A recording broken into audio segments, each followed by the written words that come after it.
अपना माइंडसेट एकदम स्टार्टिंग से ही क्लियर रखा था कि मैं एक ऑफिसर ही हूँ। पांचों मेंबर्स ऐसे ही बैठे थे, मेरे हर आंसर के ऊपर ऐसे ऐसे कर रहे थे, यार कुछ तो गलत बोल रहा हूँ ये ऐसा। मेरे से बेटर मेरे मेंटर्स मेरे को जानते हैं कि हाँ मैं स्टडीज़ में Right. कैसा हूँ। तो आउट ऑफ 200 स्टूडेंट्स तो उसमें मैं 18th रैंक पे था।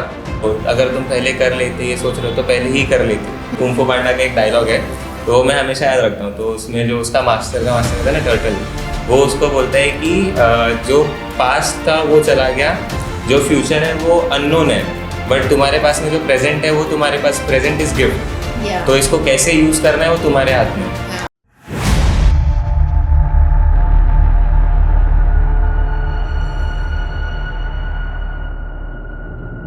Right. Jai Hind everyone. Welcome back to the series of Decoding Success with Saima. Today we are meeting our proud achiever Mr. Nilesh Mehrolia and इन्हें भी हम वेलकम बैक करना चाहेंगे बिकॉज लास्ट टाइम आप लोगों को अगर याद होगा तो हमने इनसे मुलाकात की थी जब ये LIC HFL में as a junior assistant job करते थे। आज हम इनसे मिल रहे हैं एक डिफरेंट इंटेंशन से और एक बहुत अच्छी गुड न्यूज़ लेकर ये भी वापस आए हैं। And now we are welcoming Nilesh Mehrolia, an ECGC PO. इनका जो डेजिग्नेशन है ये फिलहाल एग्जीक्यूटिव ऑफिसर का है। सो नीलेश, हमें आपको देख के वापस बहुत खुशी हुई। आपको कैसा लग रहा है वापस आके? बहुत अच्छा लग रहा है मैम। लास्ट टाइम एक अलग इंटेंशन, अलग पोजीशन, अलग डेजिग्नेशन थी। ये बार अलग पोजीशन, अलग डेजिग्नेशन है। अलग इंस्टीट्यूट है, अलग मिनिस्ट्री है। ये बार मेरा एक सेंट्रल मिनिस्ट्री का जॉब है। तो और अच्छा लग रहा है, पिछली बार से ज़्यादा बेहतर है। Nice nice. All right. And आपने, मैंने देखा है लगातार बैक टू बैक बहुत सारे एग्जाम्स क्लियर किए हैं। सो ऐसा आपका क्या पैटर्न रहा है नीलेश? मे बी IIKD का जो स्टडी पैटर्न है, कि आपने इतने सारे exams back to back clear किए हैं? क्योंकि अगर मैं आप लोगों को ब्रीफ दे दूं तो नीलेश ने इंडियन बैंक में एज एन LBO भी क्लियर किया है, यूनियन बैंक भी नीलेश का क्लियर्ड है, अभी हाल फिलहाल में इन्होंने IBPS के भी क्लरिकल्स एंड PO क्लियर किए हैं एंड ऑल्सो इन्होंने LIC HFL में भी काम किया है। साथ ही साथ अगर इंटरव्यू की बात की जाए तो NICL का भी AAO का इंटरव्यू इन्होंने दिया है, NICL AO का, सॉरी। एंड मेरे ख्याल से उसके बाद IDBI का भी दिया है, अगेन इंडियन बैंक LBO का भी दिया है, IBPS PO का भी दिया है एंड ECGC का भी दिया है। लास्ट टाइम जब हमारी बात हुई थी तब मैंने बताया था कि LIC HFL में he is the first person जिन्होंने इंटरव्यू दिया, first interview, and he got cleared in that.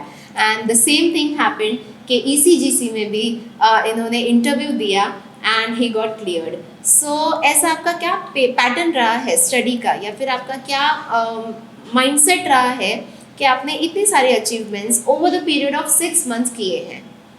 अगर हम कॉम्पिटिटिव एग्जाम्स की बात करते हैं तो यहाँ पे सबसे इम्पोर्टेंट तो माइंडसेट ही होता है। और वो मैंने अपना माइंडसेट एकदम स्टार्टिंग से ही क्लियर रखा था कि मैं एक ऑफिसर ही हूँ। बस वो चीज़ क्लियर नहीं थी। मैंने खुद को एक टारगेट दिया था कि मैं 2025 में as an SBI probationary officer काम करूँगा। मैंने एक डेट लिख के रखी थी कि ये डेट को मैं उस ऑफिस में, ब्रांच भी लिखा था कि ये ब्रांच में कहाँ पे मैं काम कर रहा हूँ। जो यहाँ पे IIKD में हमें गोल सेटिंग का एक लेक्चर होता है, सर लेते हैं श्याम सर, तो उसमें उन्होंने बताया था। तो मैंने ये चीज़ साइलेंटली खुद ही फॉलो करी थी। और जो स्टडी पैटर्न तो मैंने लास्ट टाइम बताया था, जैसे मैंने स्टार्टिंग से मेंस को एम्फेसाइज किया था क्योंकि मेरा बेसिक थोड़ा बहुत क्लियर था सारे सब्जेक्ट्स का। तो मैंने मेंस को ज़्यादा एम्फेसिस दिया था। मेरे को वेराइटीज़ ऑफ क्वेश्चंस मिल रहे थे, तो मेरी स्पीड और मेरे को और वास्ट हो गया। मैं उससे बहुत ज़्यादा फैमिलियर हो गया था, हर क्वेश्चन से, हार्ड हो या इजी हो। तो इतना मेरे को डिफ़िकल्ट नहीं लगा। बट आफ्टर ऑल बात आती है जहाँ पे कॉम्पिटिटिव एग्जाम्स की, तो ये कोई नॉर्मल एग्जाम्स नहीं है। यहाँ पे आता सबको सब कुछ है, तब वो लोग कॉम्पिटिटिव एग्जाम्स में बैठ रहे हैं या तुम्हारे साथ कम्पीट करने आ रहे हैं। तो स्कूल के एग्जाम्स में भी तुमको सब कुछ आता था, वहाँ पे भी तुम जाके एग्जाम देते थे, पास हो जाते थे एक अच्छे मार्क्स से। बट यहाँ पे कंपटीशन में वो लोग हैं जो पिछले 7 साल से 8 साल से भी तैयारी कर रहे हैं। तो हमें उन्हें हराना होता है। तो वो एक माइंड सेट है, अगर वो पिछले 7-8 साल से तैयारी कर रहे हैं तो उनका वो गोल सेटिंग या फिर वो माइंड सेट क्लियर नहीं है। उनको हमसे ज़्यादा नॉलेज होगी लेकिन उनको हमसे ज़्यादा ये नहीं पता कि इस एग्जाम को कैसे क्रैक करना है। तो वो चीज़ क्योंकि वो 7-8 साल दे चुके हैं और अब तक नहीं हुआ, तो फिर वो एक है, ये उनका एक कौन है जो वो लोग उसके ऊपर काम नहीं कर रहे। तो ये चीज़ के ऊपर मैंने लास्ट ईयर काम किया था कि मेरे को अगर मैं फेल हो रहा हूँ तो क्यों हो रहा हूँ, क्या है। मैं खुद को इंट्रोस्पेक्ट करता था कि क्या नहीं किया मैंने सही यहाँ पे। तो उस वजह से वो चीज़ मेरे को बहुत हेल्प करती हुई आई आज तक। और मैं अभी भी वही करता हूँ कि मैं खुद को इंट्रोस्पेक्ट करता हूँ हर चीज़ के बाद में, जो चीज़ मेरे अकॉर्डिंग नहीं जाती है। राइट। मेरे ख्याल से समराइज अगर मैं करूं तो अगर आपके गोल्स आप हाई सेट करते हो, जैसे नीलेश ने सेट किया था एसबीआई पीओ, और उसके लिए उन्होंने काफ़ी मेहनत की थी और काफ़ी डिटरमाइंड गोल था कि मुझे तो ये चाहिए, and that made him clear ECGC PO, जो उन्होंने शायद सोचा भी नहीं होगा, because ECGC is not an easy exam also, और इसकी वैकेंसीज भी बहुत ईजीली नहीं निकलते हैं. मेरा यही क्वेश्चन है नेक्स्ट कि नीलेश, आपको पता कैसे चला कि ओके ईसीजीसी की वैकेंसी आ गई है? How did you come to know this? IIKD का जो खुद का ग्रुप है उन्होंने वहाँ पे अपडेट किया था. Okay. तो मेरे को तो नहीं पता था पहले से कि ECGC होता क्या है. Right. और किसी को भी नहीं एग्जैक्टली पता था, क्योंकि एक गवर्नमेंट इंस्टीट्यूशन बहुत सारे होते हैं और ये उनमें से एक है. तो फिर मैंने जब नोटिफिकेशन आया तो मैंने ECGC के बारे में रिसर्च करी कि ECGC क्या है एक्चुअली, और फिर उसके बाद मालूम पड़ा कि ये सेंट्रल मिनिस्ट्री के अंडर आता है, ministry of commerce and industry के अंदर है, और इसका काफ़ी अच्छे पर्क्स भी काफ़ी अच्छे हैं. हाँ. सब कुछ अच्छा है. और इसकी पोजीशन, एक तो लास्ट इसकी वैकेंसी आई 2022 में. Right. उसके बाद में 24 में इसकी वैकेंसी है, और ओबियसली 40 लास्ट ईयर 30 आई थी, ये बार 40 आई हैं. तो वैसी वैकेंसीज बहुत कम वैकेंसीज निकलती. तो स्टार्टिंग में तो एक माइंडसेट ऐसा आया था कि यार सिर्फ 40 वैकेंसीज हैं ऑल ओवर इंडिया में, क्या होगा, भरूं कि नहीं भरूं.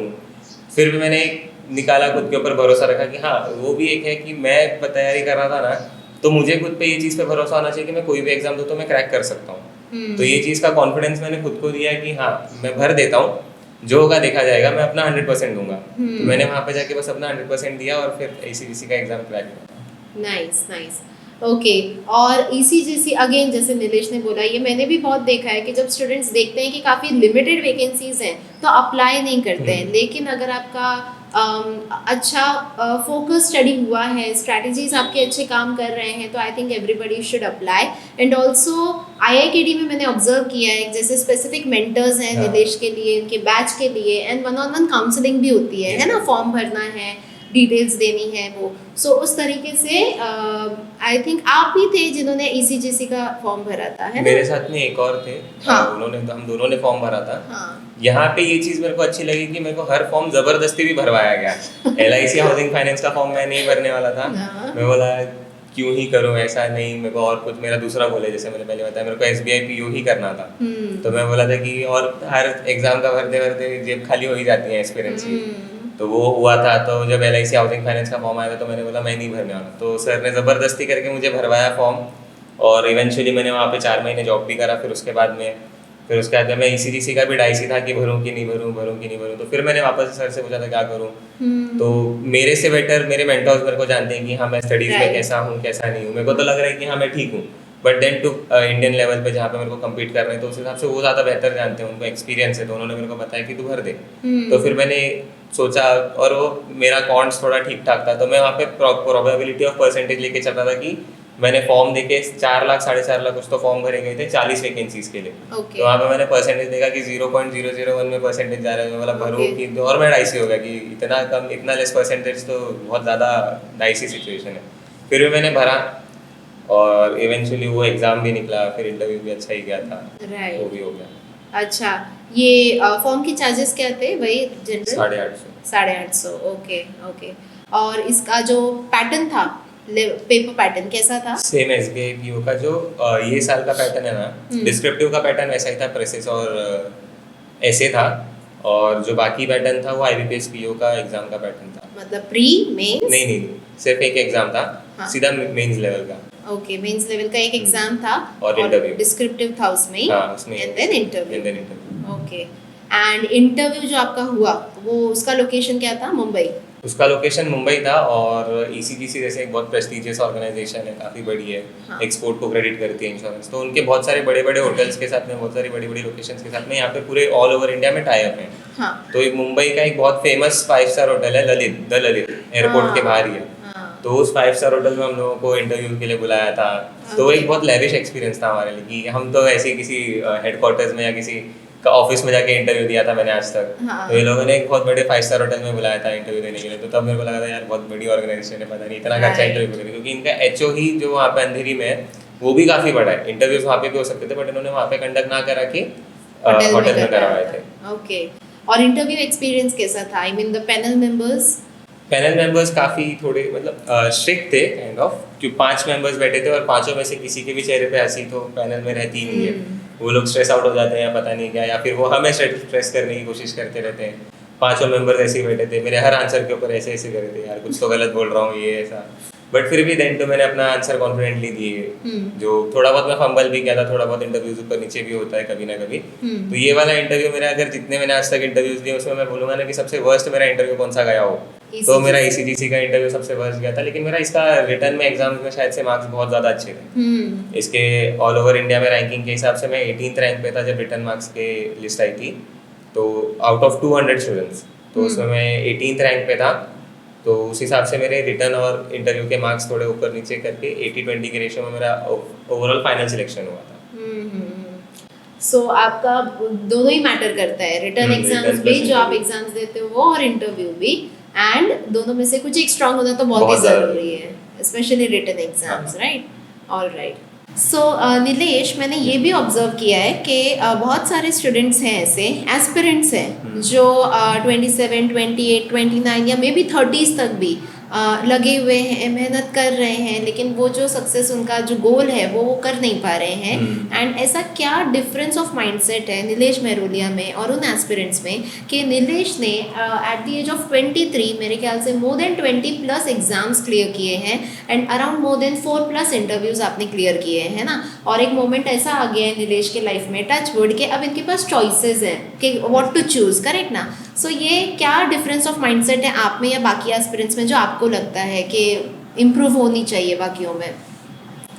जैसे मेरे बहुत सारे फ्रेंड्स हैं जो मेरे साथ में भी एस्पिरेंट्स हैं, मैंने उनको भी ये चीज़ नोटिस करी है कि अगर मेरा कोई एग्ज़ाम अच्छा नहीं जा रहा है या फिर उनका कोई एग्ज़ाम अच्छा नहीं जा रहा है, तो वो लोग उस चीज़ के ऊपर ही बैठेंगे कि स्ट्रेस हो जाते हैं। हाँ, स्ट्रेसफुल हो जाएंगे, या उसके ऊपर ही अगले 3-4 दिन तक हो जाएंगे, यार वो एग्ज़ाम अच्छा चला जाता तो अच्छा हो जाता, या शायद और अच्छा कर सकता था, या पहले कर लेता। तो अगर तुम पहले कर लेते, ये सोच रहे हो तो पहले ही कर लेते। वो सोचने की बात ज़रूरत नहीं है। मैं भी लास्ट टू लास्ट जब मैंने स्टार्टिंग में एग्जाम देने चालू किए थे, तब मेरा भी माइंडसेट थोड़ा बहुत ऐसा ही था। तो फिर उसके बाद में कहीं ना कहीं से यहाँ से रील्स वगैरह में एक रील आई मोटिवेशन की, कुंग फू पांडा का एक डायलॉग है, तो वो मैं हमेशा याद रखता हूँ। तो उसमें जो उसका मास्टर रहता है ना, टर्टल, वो उसको बोलता है कि जो पास्ट था वो चला गया, जो फ्यूचर है वो अननोन है, बट तुम्हारे पास में जो प्रेजेंट है वो तुम्हारे पास, प्रेजेंट इज गिफ्ट, तो इसको कैसे यूज करना है वो तुम्हारे हाथ में। तो वो चीज़ मैं हमेशा अपने दिमाग में रखता हूँ कि मेरे को मेरा फ्यूचर पता नहीं है, और जो पास्ट था वो मेरे हाथ से चला जा चुका है, तो जो मेरे पास में है मैं उसको अपना बेस्ट कर सकता हूँ। तो जब भी मेरा ओवर टाइम हो जाता था फ़ोन पे, या फिर मैं इंस्टाग्राम वगैरह पे ज़्यादा टाइम वेस्ट कर देता था, तो वो रील कहीं ना कहीं से पॉपअप हो ही जाती थी। तो वो मेरा लक बोल लो, या फिर या मैं खुद याद कर लेता कि नहीं अभी मेरे पास टाइम ज़्यादा हो गया, मेरे को वापस पढ़ने बैठना है। और दूसरी बात, जो माइंडसेट है वो ज़्यादा इंपॉर्टेंट होता है कि पॉजिटिव माइंडसेट होना चाहिए। कहीं भी जैसे एग्जाम देने जा रहे हैं तो कई लोग होते हैं कि IBPS PO का एग्जाम है या SBI PO का एग्जाम है, उसका एक बहुत ज़्यादा अलग ही हुआ बना रखा है कि यार ये बहुत ज़्यादा टफ एग्जाम है। ऐसा कुछ नहीं है, टफ बनाने वाले भी हम लोग ही हैं, उसका कट ऑफ सेट करने वाले भी हम लोग ही हैं। जब तक ये माइंडसेट लोग, मतलब बहुत सारे एक्सपीरियंस का ये माइंडसेट नहीं, उन लोगों को लगता है कि इसका कट ऑफ 50s में या 60s में जाएगा, वो हम लोगों से कैसे क्लियर होगा। ये साल का SBI क्लर्क का कट ऑफ 44 आया। कट ऑफ कैसे, कट ऑफ डिसाइड होता है जो वैकेंसीज और जितने लोग एग्जाम दे रहे हैं उन लोग के ऊपर। जो कट ऑफ लगाने वाले हैं वो भी टॉपर्स ही हैं जो इंडिया में बैठे हैं, तो उन लोग से ही कम्पीट करो ना, क्यों छोटे मोटे, क्यों नीचे वाले लेवल से कम्पीट करना है।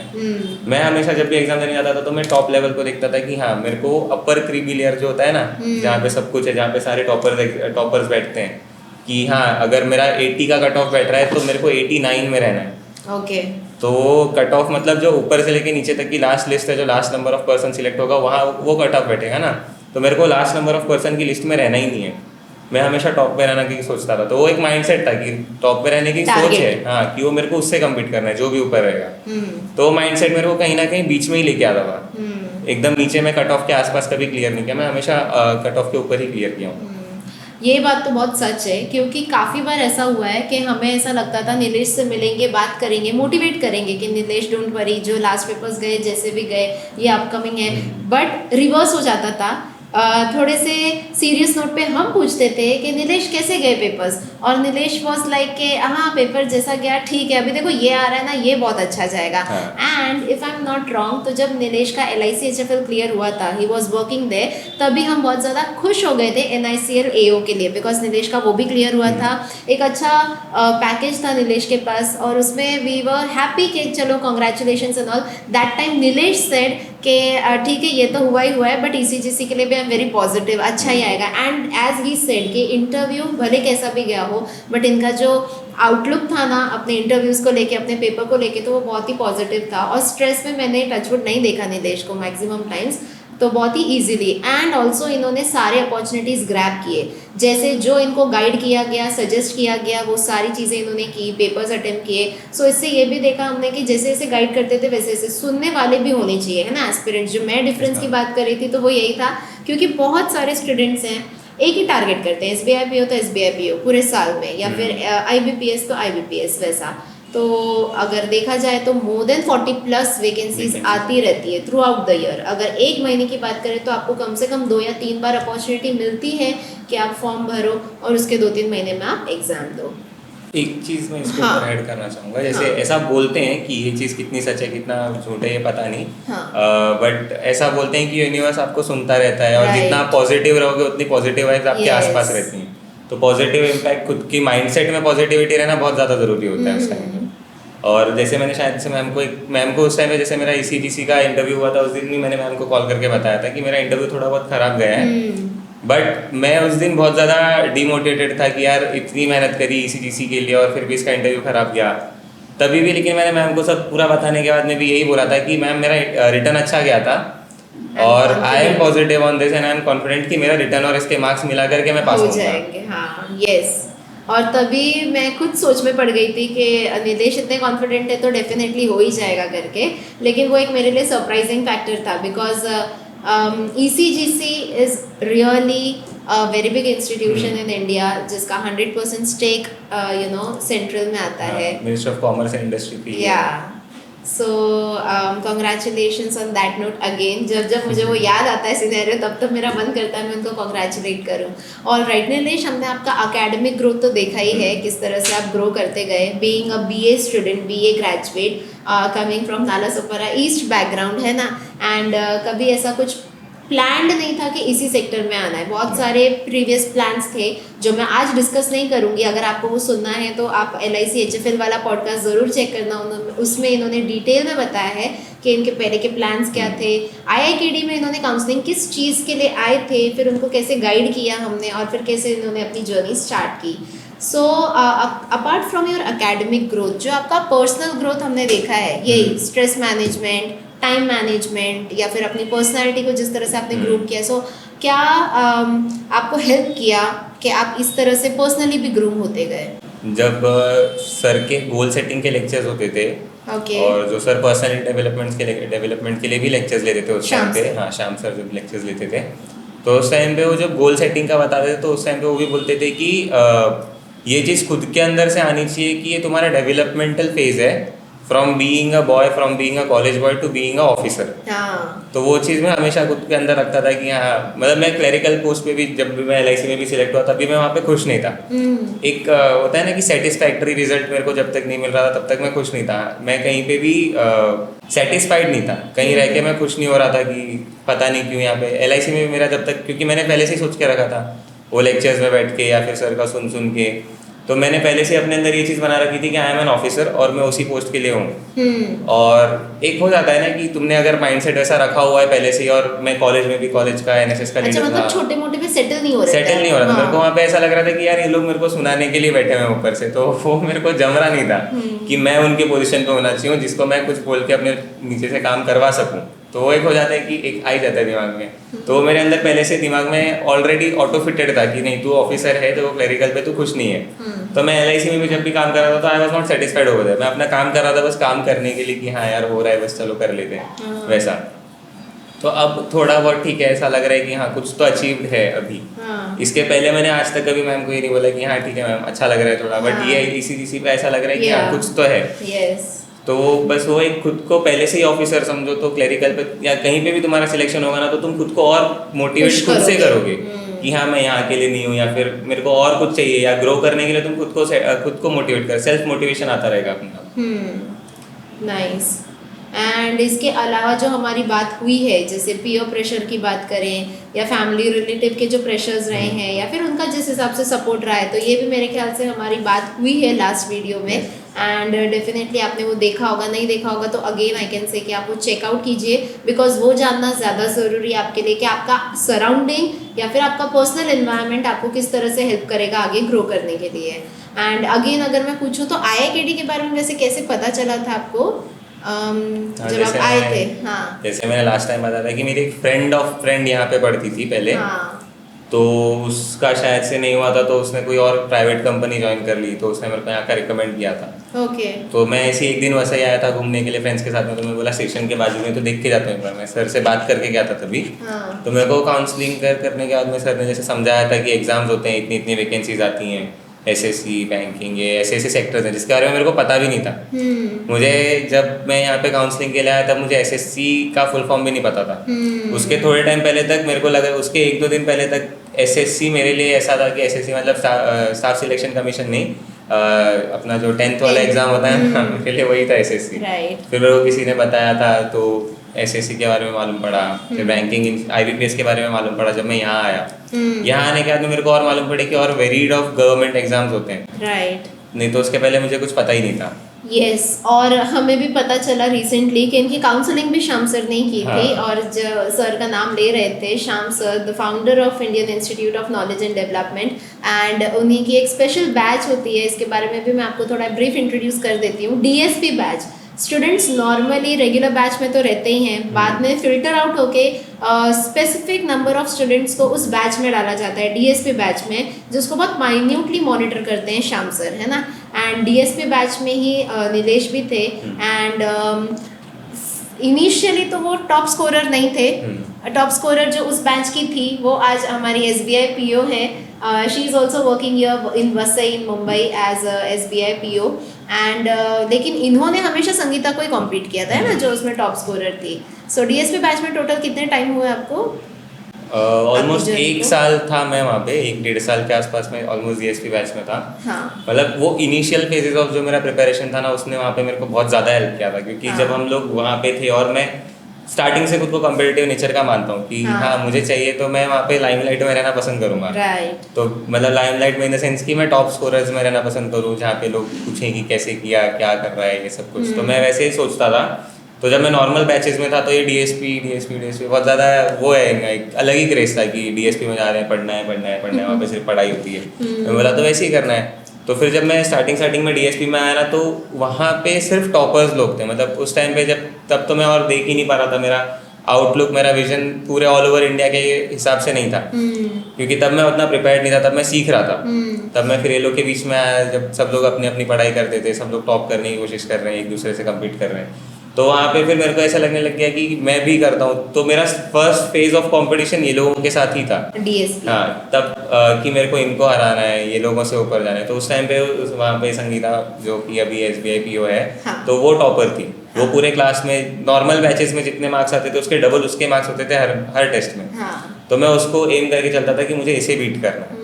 और इवेंचुअली जब वो SBI PO बनी, उसके 1-2 महीने पहले फिर मैंने उसको धीरे धीरे उसको कम्पीट करना और उसको बीट करना शुरू कर दिया था। राइट, तो फिर उससे बातचीत करते हुए, क्योंकि वो भी यहाँ की टॉपर थी, तो वो कैसे एनालाइज करती थी सिचुएशंस को, या फिर वो कैसे देखती थी, तो साथ में पीयर लर्निंग में या उससे बातचीत करके तो मेरा पॉइंट ऑफ व्यू और क्लियर हुआ कि हाँ, वो यहाँ पे खुद टॉपर थी, तो वो ये नहीं देखती कि मेरे को टॉप ही रहना है। हाँ, उसके लिए फिर हम लोग कंपटीशन नहीं रहते। हाँ। उसके लिए कंपटीशन हो गया था ऑल ओवर इंडिया में। तो जब हम लोग ऑनलाइन मॉक देते हैं तो वहाँ पे वो देखती थी कि उसका रैंक कितना आ रहा है। जब अगर एक मॉक दिया है, वहाँ पे 10-15 हज़ार लोगों ने मॉक दिया है, तो उसको हंड्रेड्स में कुछ तो रहना था।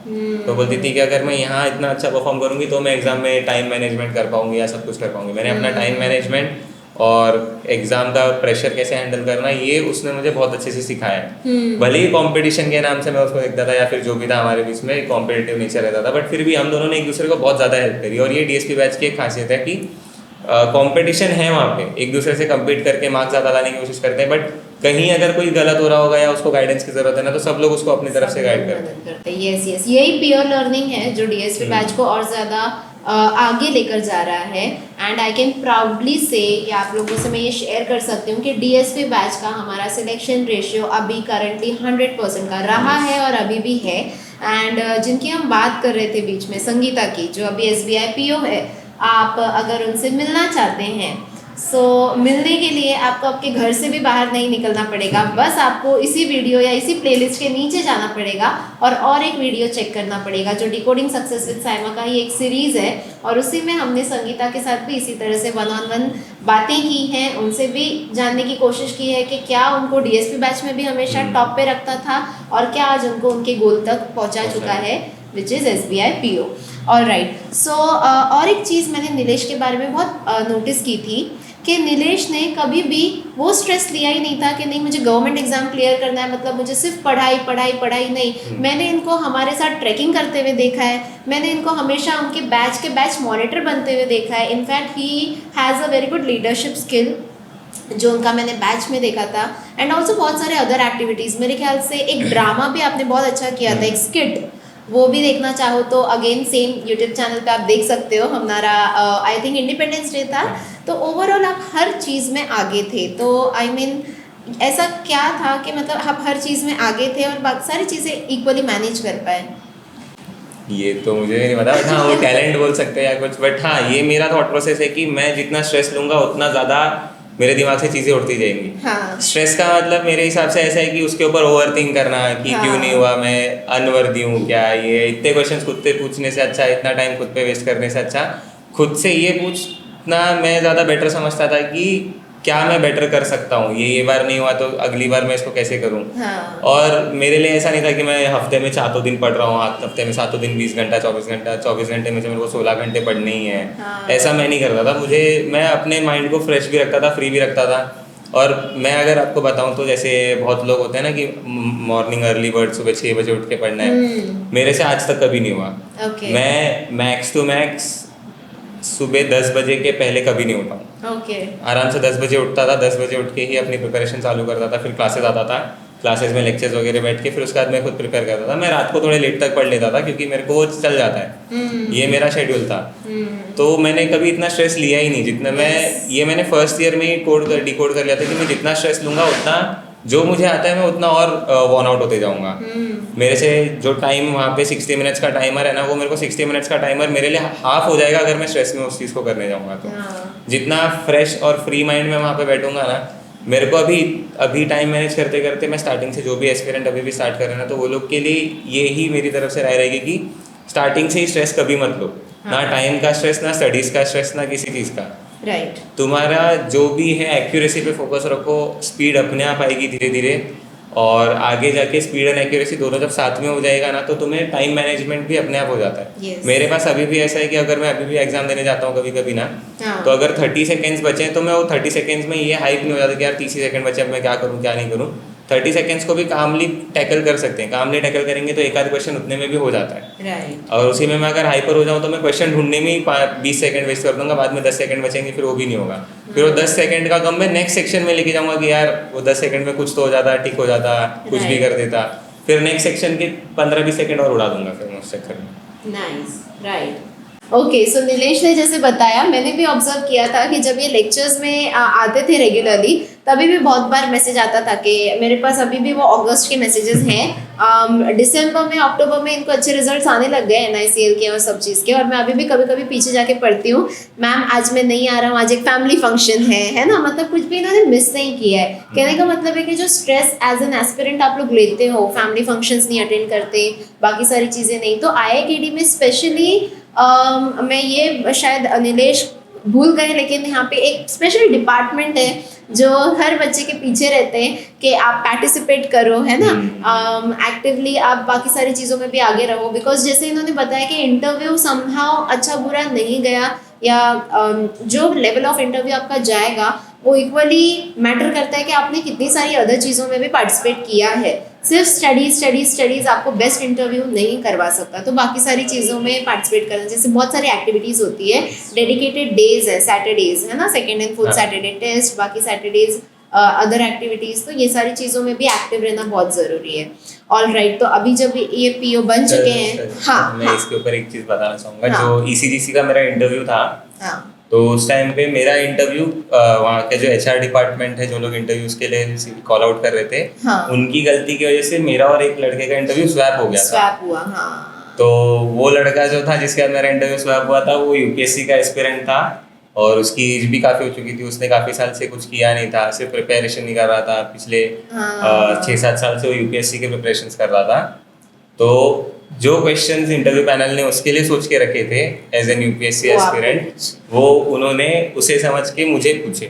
बट बाद में इवेंचुअली जब उनको मालूम पड़ा कि मैं वो नहीं हूँ, बट फिर भी उन्होंने क्वेश्चंस तो चेंज नहीं किए। मेरा फर्स्ट इंप्रेशन तो उन पे वो लड़के के हिसाब से ही पड़ा कि मैं यूपीएससी एस्पिरेंट हूँ।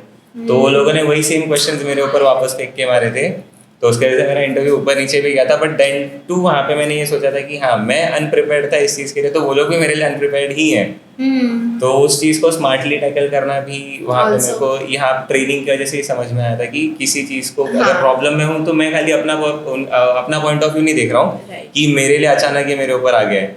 मेरे लिए तो आया, लेकिन इंटरव्यू पैनल के लिए भी तो मैं नया ही बैठ गया ना यहाँ पे, जो उन लोगों यस ने सोचा भी नहीं था। तो ये point of view, process of thinking एक पॉइंट है जो हर किसी का पॉजिटिव होना चाहिए हमेशा। राइट राइट ऑल्सो जब नीलेश ने कॉल किया था कि अभी जस्ट इंटरव्यू हुआ और किसी और एस्पिरेंट के साथ मेरा स्वैप इंटरव्यू हुआ है, वो एस्पिरेंट को कहीं ना कहीं वो पैनल मेंबर्स जानते भी थे क्योंकि हाँ उनका सेकेंड या थर्ड टाइम था। एंड इनको देख के फिर बाद में लेटर ऑन उनको रियलाइज हुआ कि इनको नहीं जानते हैं हाँ क्योंकि ये वो नहीं है, बट तब तक क्वेश्चन इंटरव्यू सब हो चुका था। सो समवेयर इंटरव्यू थोड़े अप एंड डाउन गए, लेकिन ये प्रिपेयर्ड थे कि कुछ भी आ सकता है, कहीं से भी आ सकता है कोई। और ईसीजीसी के इंटरव्यूज, मॉक इंटरव्यूज आईआईकेडी में तकरीबन 4 से 5 या 6 हुए, जहाँ पे इनको एलआईसी से छुट्टी लेके आनी पड़ी थी, है ना। सो इस तरह का प्रिपरेशन हुआ था। और अभी ईसीजीसी का वेलकमिंग कैसा हुआ है? How is the process going अच्छा, ऑन? बहुत ग्रैंड हुआ है। अभी तो फिलहाल मेरी ट्रेनिंग है, चालू है, मैं ट्रेनिंग फेज में ही हूँ। अभी 1 महीने की मेरी ट्रेनिंग चल रही है इंश्योरेंस इंस्टीट्यूट ऑफ इंडिया में। वहाँ का खाना वगैरह सब कुछ बेस्ट है, मतलब एज एन ऑफिसर को कैसे ट्रीट करना चाहिए वो लोग उससे भी बाय पार ही ट्रीट कर रहे हैं। वाओ मतलब ऑल ओवर इंडिया से 43 कैंडिडेट्स आए हैं, हाँ सब जितने वैकेंसीज हैं पीडब्ल्यूडी वगैरह सब मिला के, सारे 43 मिला टोटल, के इन टोटल वैकेंसीज में से 43 कैंडिडेट्स वहाँ पे प्रेजेंट हैं। हम लोग को सबको साथ में रखा हुआ है। तो जो आउट ऑफ स्टेट से जो कैंडिडेट्स यहाँ पे आए ना, वो लोगों के लिए मुंबई दर्शन भी लेके गए। मेरे हिसाब से बाकी वाओ और कोई भी इंस्टीट्यूट या कोई भी कंपनी नहीं लेके जाती। तो हाँ वो लोगों के लिए मुंबई दर्शन करवाया था। फिर आइस ब्रेकिंग सेशंस हो रहे हैं हमारे वहाँ पे, तो लोगों को जानने मिल रहा है, कल्चर्स को जानने मिल रहा है उनके, और उनसे वहाँ का पॉइंट ऑफ व्यू। जैसे हम लोग यहाँ पे बहुत सारे लोग यहाँ पे सोचते हैं ना कि साउथ बेल्ट में वो लोग ये हिंदी के ऊपर से इतना करते रहते हैं, ये करते रहते हैं, तो उस चीज़ के ऊपर उनका पॉइंट ऑफ व्यू भी जानने मिलता है। वो लोगों से इस चीज़ के ऊपर भी बातें हो रही हैं। और जब हम लोग गए थे ईसीजीसी के हेड ऑफिस में जो अंधेरी में है, वो भी बहुत बड़ा हेड ऑफिस है, और वहाँ पे भी वो लोगों ने हमें वेलकम किट्स दिए जहाँ पे लेदर के बैग वगैरह सबको मिला। एज एन ऑफिसर का जैसा बैग होता है एकदम, वहाँ से वैसी फील में हम लोग निकले। डीवी कराने गए थे और वैसी फील में वो लोगों ने फिर वॉल्वो के बस में बैठा के फिर वहाँ पे इंश्योरेंस इंस्टीट्यूट ऑफ इंडिया में लेके गए। वहाँ पे स्टे दिया है हॉस्टल में, खाना पीना सब कुछ वहीं पे दे रहे हैं वो लोग। हाँ, और अभी अभी फिलहाल वहीं पे स्टे है, वहीं पे stay ओवरनाइट है। नहीं कर सकते, नहीं। वहीं पे रुक रहे हैं। एंड इनका वेलकमिंग किट काफी अच्छा है। हम चाहे तो वो शेयर कर देंगे, आप एक Sure. हमें प्लीज शेयर करना कि आपका वेलकमिंग किट कितना प्यारा है। मैंने देखा है Sure. पर्सनली, जैसे इन्होंने बैग बताया, उसमें बैग में बहुत सारी चीजें हैं, है ना। एंड सो ईसीजीसी बेसिकली है क्या, और आपको क्या लगता है आपका रोल क्या रहेगा यहाँ पे एग्जैक्टली? एग्जैक्ट रोल तो ऐसा है कि मैं बैंक्स के साथ में कन्वर्स करके जो एक्सपोर्ट क्रेडिट है, एक्सपोर्ट इंश्योरेंस, जो एक्सपोर्टर्स हैं यहाँ के, जो आउट ऑफ नेशन में यहाँ से अपने गुड्स एंड सर्विसेज को एक्सपोर्ट करते हैं, तो उनको उनके गुड्स एंड सर्विसेज के लिए इंश्योरेंस देना, यह हमारा रोल है। तो बैंक्स के साथ कन्वर्स करके ये उनसे काम करवा के लेना, ये एक एग्जीक्यूटिव ऑफिसर का काम होगा वहाँ पे। और मैं ईसीजीसी तो है जैसे एक्सपोर्ट क्रेडिट गारंटी कॉर्पोरेशन, इसके नाम से ही समझ में आ जाता है, और ये ministry of commerce and industry के अंदर आती है। तो पीयूष गोयल जी के अंदर याद आती है ये पूरी मिनिस्ट्री और ये पूरी कंपनी, तो वही इसको गवर्न करते हैं, और कोई इसका अपर बॉडी नहीं है, और इसका कोई कंपटीशन भी नहीं है पूरे इंडिया में। ये होलसेल एपेक्स एक ही बॉडी है जो इंश्योरेंस को, क्रेडिट इंश्योरेंस देती है एक्सपोर्टर्स को। तो ना इसका कोई कंपटीशन है ना कुछ है, तो हर इसका बिजनेस का वो नहीं है जैसे बैंक्स में होता है ना कि यहाँ से सेल्स लेके आओ, ये करो। हाँ, तो वो वैसा नहीं। इतना प्रेशराइज सिचुएशन में मुझे काम करने की जरूरत नहीं है। प्लस मैं यहाँ पे पर्सनल ग्रोथ पे आगे मुझे और कुछ पढ़ना होगा तो मैं उसके ऊपर भी ध्यान दे सकता हूँ। या बहुत लोग होते हैं ना जो कि मैं अभी जॉब ले लेता हूँ और आगे मेरे को यूपीएससी वगैरह की तैयारी करनी है, ऐसा कुछ मैं, वैसे वो लोग के लिए ये जॉब्स बहुत ज़्यादा अच्छे निकलते हैं। इसके लिए पता रहना चाहिए आपको कि इसकी वैकेंसीज आ गए हैं और आपको फॉर्म भरना है, करेक्ट ना। एंड ये जो ईसीजीसी, मतलब आपका अभी क्या प्लान है इसके आगे, और कुछ जैसे आपने यूपीएससी बताया वैसा हाँ। कुछ, या फिर नाउ? नहीं यूपीएससी, क्योंकि मैंने देखा है जो मेरे साथ में वहाँ पे हैं अभी ट्रेनिंग पे जितने बच्चे लोग हैं, हाँ। तो उनमें 4 एसबीआई पीओ हैं ओके। और 3 एसबीआई में ही असिस्टेंट मैनेजर हैं ओके। जो वो जॉब छोड़ के यहाँ पे आए हैं, और Okay. वहाँ पे 2 लोग एसएससी सीजीएल से यहाँ पे स्वैप कर रहे हैं अपने जॉब को। वाओ। तो मेरे हिसाब से तो ये मैं अगर टॉप एग्जाम्स देखने जाऊँ इंडिया में, मैंने किसी भी गूगल पे भी डाल दिया कुछ भी, तो टॉप एग्जाम्स ऑफ इंडिया में एसएससी सीजीएल और एसबीआई पीओ आता है। हाँ। जब वहाँ दोनों वैकेंसीज छोड़ के बंदे लोग यहाँ पे आके जॉब कर रहे हैं, तो ये उनसे एपेक्स में मान सकता हूँ यहाँ पे। हाँ। जो पॉइंट सिनेरियो में देख रहा हूँ उस हिसाब से। हाँ। तो अगर मैं इसके आगे पढ़ने की सोच तो रहा हूँ और हाँ। सोच कर करूंगा ही आगे भी, क्योंकि एक जगह सेटल होना मेरे को वैसे ही पहले ही बताया कि यहाँ मैं थोड़ा ठीक लग रहा हूँ, हाँ। बट देन टू मेरा आगे पता नहीं, तो मैं आगे और यूपीएससी की प्रिपरेशन चालू रख रहा हूँ। अगर नहीं भी हुआ then too it is a thing कि यूपीएससी की प्रिपरेशन एक इंसान को इंडिया के बारे में सब कुछ पता हो जाता है। इंडिया की पास्ट, प्रेजेंट और फ्यूचर प्रोस्पेक्ट क्या है, इंडिया आगे कैसे ग्रो करेगा ना, ये चीज के ऊपर हम एक जिम्मेदार नागरिक भी बन जाते हैं। तो मेरे हिसाब से सबको थोड़ा बहुत तो जनरल नॉलेज होना ही चाहिए। राइट। ये चीज सबको थोड़ी बहुत पढ़नी ही चाहिए मेरे हिसाब से। राइट।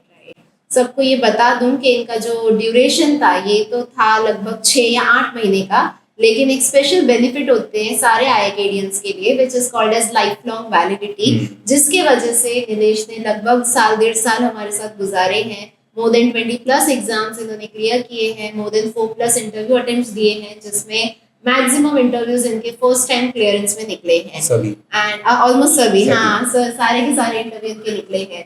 एंड ये सब पॉसिबिलिटी मैं अगर आप लोगों से वैसे शेयर करूं तो 1-on-1 मेंटरशिप होती है, स्टूडेंट के डिपार्टमेंट 1-on-1 डील करता है, काउंसलर्स 1-on-1 एवरी स्टूडेंट से डील करते हैं, एंड जो डायरेक्टर सर हैं जिनके नाम का ही बैच इनके लिए है, और उनका भी बहुत ही 1-on-1 मेंटरिंग रहता है। सो ये सारी चीज़ों की वजह से आज हम जो चाहते थे कि हमारे स्टूडेंट्स उनके ड्रीम्स अचीव करें वो पॉसिबल हो पाया है, and we can proudly say कि Nilesh has also achieved his dream which is ECGC PO. ये मैंने ब्रीफ में इसलिए बताया कि again he is targeting UPSC, जिसके लिए definitely once IITian always IITian, IIT is going to support you any which ways, right? Alright. अच्छा, package की अगर बात करें तो क्या पैकेज आपको अभी सीटीसी मिल रहा है? जब नोटिफिकेशन आया था तो उसके अकॉर्डिंगली 16 LPA का पैकेज है। ओके। बट 8th पे आ रहा है, Right. तो शायद बढ़ सकता है, बढ़ेगा। एग्जैक्ट पे अभी तक कुछ आइडिया नहीं है। Okay. वो लोगों ने अपॉइंटमेंट लेटर्स दिए, बट अपॉइंटमेंट लेटर्स पे अभी तक वो एग्जैक्ट अमाउंट लिखी नहीं है, बट दिस इज श्योर कि 16 LPA तो निलेश का फिक्स है ईसीजीसी पीओ। मैं टैक्स भर रहा हूँ टैक्स पेइंग में आ गए हैं निलेश, तो हम चाहते हैं हमारे सारे स्टूडेंट्स आ जाएं टैक्स मतलब पेइंग ये है ना, लास्ट जब तक एस्पिरेंट रहते हैं ना तब तक ये सोचते हैं कि यार ऐसा जॉब चाहिए जहाँ पे मुझे टैक्स भरना पड़े, लेकिन जब टैक्स भरना पड़ जाता है तो बहुत लगता है कि यार नहीं भरना था। Okay, congratulations Nilesh again, and thank you very much to all of you. Thank you Nilesh, आप भी टाइम निकाल कर आए और आपने वैल्यूएबल इंफॉर्मेशन शेयर की, क्योंकि बहुत सारे एस्पिरेंट्स वेट करते हैं कि कोई उनमें से क्रैक करे। अगेन सबको मैं बता दूं, he is at the age of 23, and इन्होंने जिनके साथ इंटरव्यू दिए हैं इन्होंने शेयर किया था जो ईसीजीसी में इनके साथ मोर देन 40+ भी हैं, उनमें से 2 ही लोग ऐसे हैं जो 23 की एज में है, उनमें से एक अगेन निलेश है और साथ में और एक 23 की एज में है, बाकी सारे के सारे मोर देन 25, 26, 27, 28 और 30s के रेंज वाले ज़्यादा है, और इसीलिए उन्होंने 3-3 साल कहीं काम किया है एंड देन उन्होंने ईसीजीसी पीओ ज्वाइन किया है। सो मेरा कहने का मतलब यही है कि अगर आप की मेहनत अच्छी है, और मेहनत के साथ साथ ना हार्ड वर्क के साथ साथ it's very important now days कि आप स्मार्ट वर्क के साथ काम करो, और ये एक अकेले का काम कहीं ना कहीं नहीं है। आपको सराउंडिंग वैसा चाहिए, आपको इन्वायरमेंट वैसा चाहिए, आपको कंटिन्यूसली कम से कम 15-20 लोग चाहिए जो आपको उस चीज़ के लिए पुश करते रहें। वो आपके पीयर भी हो सकते हैं, जो आपके साथ में पढ़ रहे हैं वो भी हो सकते हैं, या फिर आपके मेंटर्स हो सकते हैं। जैसे हमने बताया कि डिफरेंट डिपार्टमेंट है, डिफरेंट डिपार्टमेंट का एक डेडिकेटेड पर्सन है जो हर एक स्टूडेंट के लिए वो हैमरिंग का काम करते हैं कि करो करो करो, है ना। सो ये सारी चीज़ें बहुत इंपॉर्टेंट है, बेसिक चीज़ है। देखो गाइस, कि हम कहीं घूमने भी जाते हैं तो उसकी भी तो एक प्लानिंग और स्ट्रैटेजी होती है ना, और जब आप एग्जाम देते हो 10th का या 12th का तो उसकी भी स्ट्रैटेजीज बनाते हो। तो ये तो ऐसे एग्जाम्स हैं जिसमें आप ऑल इंडिया कॉम्पीट कर रहे हो, सारे एस्पिरेंट्स के साथ कॉम्पीट कर रहे हो, उनके ड्रीम्स और आपके ड्रीम्स कंपटीशन में है, तो इसके लिए तो स्ट्रैटेजी होनी चाहिए, प्लानिंग होनी चाहिए। और उसके लिए अभी आपके लिए बहुत सारे इंस्टीट्यूट्स आपके नियर बाय आपको मिलेंगे। IIKD तो है ही, ऑनलाइन पैन इंडिया आपको IIKD हेल्प करता है। IIKD के काउंसलर्स आपके लिए 12 आवर्स अवेलेबल रहते हैं, you know mornings around 8 o'clock to evening 8 o'clock आपके लिए IIKD के काउंसलर्स अवेलेबल रहते हैं। सो अगर आपको कांटेक्ट करना है तो डिटेल्स मेंशन है डिस्क्रिप्शन बॉक्स में। एंड इसके साथ साथ IIKD का ये चैनल सब्सक्राइब करना मत भूलना, वीडियो को लाइक करना मत भूलना। इतना हमने इन्फॉर्मेशन आपसे शेयर की, आपने सुनी, एंड ये वीडियो को शेयर करना तो बिल्कुल भी मत भूलना अपने हर उन एस्पिरेंट्स के साथ जिनके ड्रीम्स बड़े हैं या जो अपने ड्रीम्स के लिए स्ट्रगल कर रहे हैं, एंड ऑल्सो उनके साथ जो प्लानिंग नहीं है जिनकी, और वो प्लान कर सकते हैं। And that's it for today. I hope to meet you soon again, Yes, sure. you know, after cracking UPSC, right? And इसी तरह से ये सक्सेस को हम डिकोड करते रहेंगे। आप बने रहिए इसी सीरीज में। मिलते हैं नेक्स्ट वीडियो में। Thank you. जय हिंद एवरीवन।